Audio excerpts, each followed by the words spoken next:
기름지고 자극적인 식습관으로 인해서 점점 무너져가는 현대인들의 장 건강. 서구화된 식습관이 지속되면서 한국인의 대장암 발병률도 급격하게 증가하고 있습니다. 장은 우리 몸속의 면역세포의 70%를 차지하는 곳인데요. 건강과도 밀접한 관련이 있죠. 장의 정상 세균총의 균형이 잘 유지되지 않음으로써 여러 가지 장 질환도 올 수 있지만 전신적인 어떤 면역 질환이나 이런 것들이 가능성도 있기 때문에 장의 그 정상 세균총의 균형을 유지하는 건 굉장히 중요하다고 할 수 있습니다. 8년 전 갑작스럽게 건강이 무너지면서 오랜 투병 생활을 겪었던 효정 씨.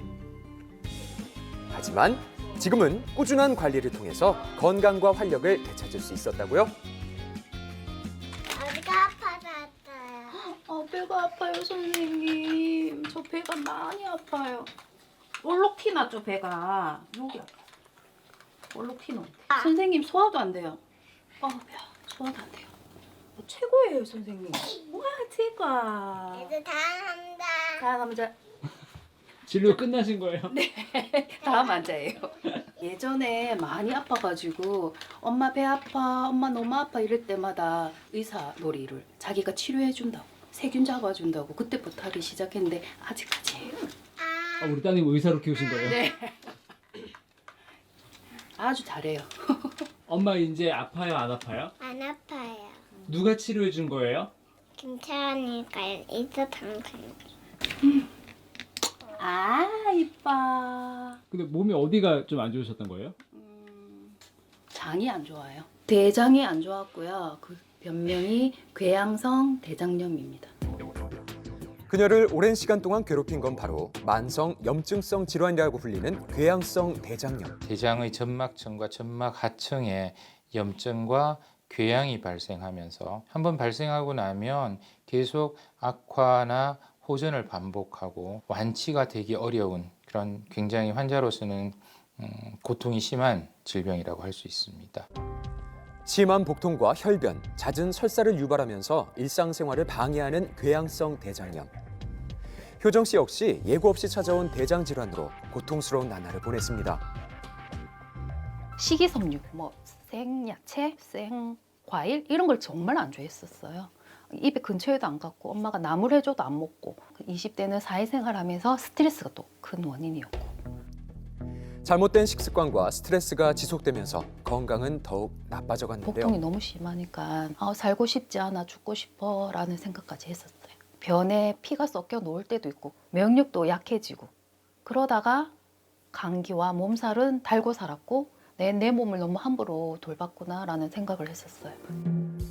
끝이 보이지 않는 고통 속에서 그녀를 구해준 건 바로 늦둥이 딸 서연이었습니다. 3개월 동안 아기가 내 몸에서 버텨주는 거예요. 저 독한 약을 먹고 있는데. 엄마 몸이 건강하지 못한 상태에서도 엄마라고 찾아준 지금 현재 아기 때문에 살아야 되겠다. 건강해져야 되겠다. 무너진 건강과 면역력을 회복하기 위해 가장 먼저 운동을 시작한 효정 씨. 특히 그녀가 가장 즐겨한다는 이 요가 운동은 혈액순환을 도와서 경직된 장을 풀어주기 때문에 장 건강에도 도움이 됩니다. 무리한 운동이 저에게는 안 맞거든요. 그래서 가벼운 요가로 저의 몸을 스트레칭하면서 긴장 풀고 있습니다. 그리고 가벼운 산책 역시 장 운동을 촉진시켜서 경직된 장을 풀어준다는데요.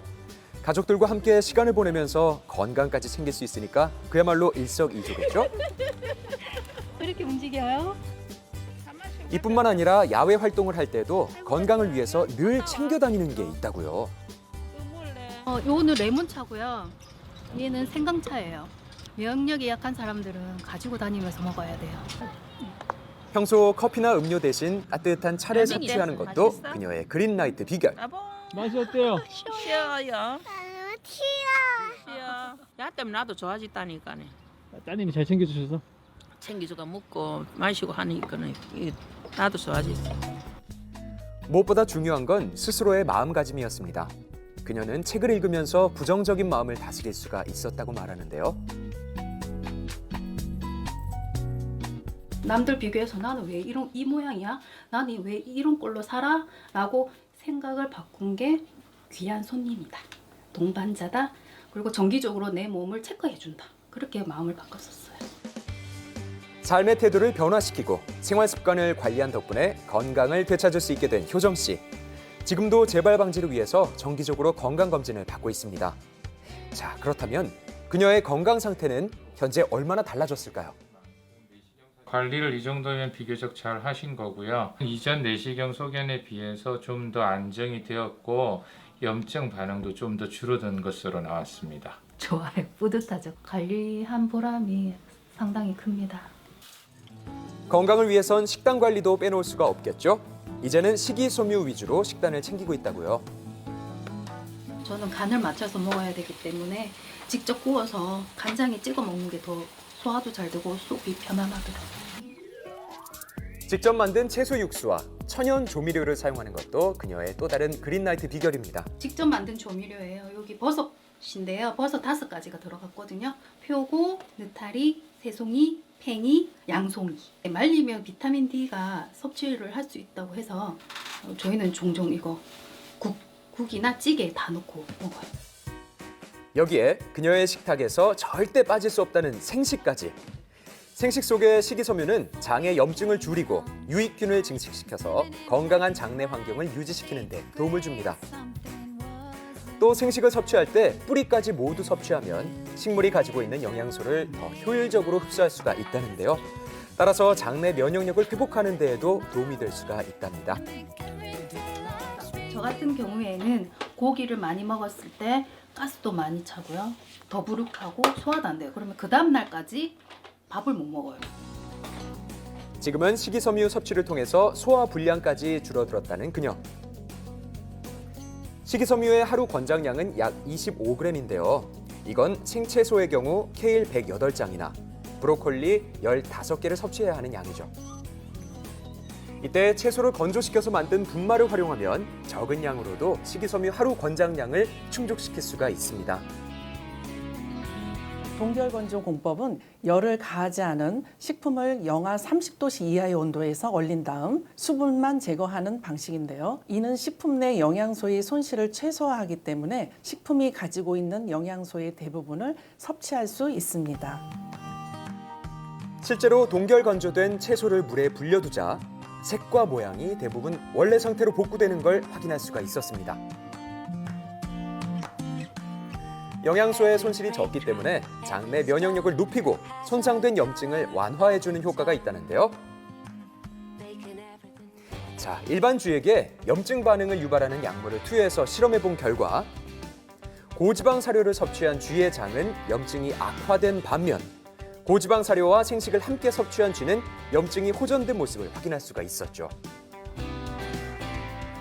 또 생식은 소화를 돕는 효소의 체내 흡수율을 높이는 효과도 있다고 알려져 있습니다.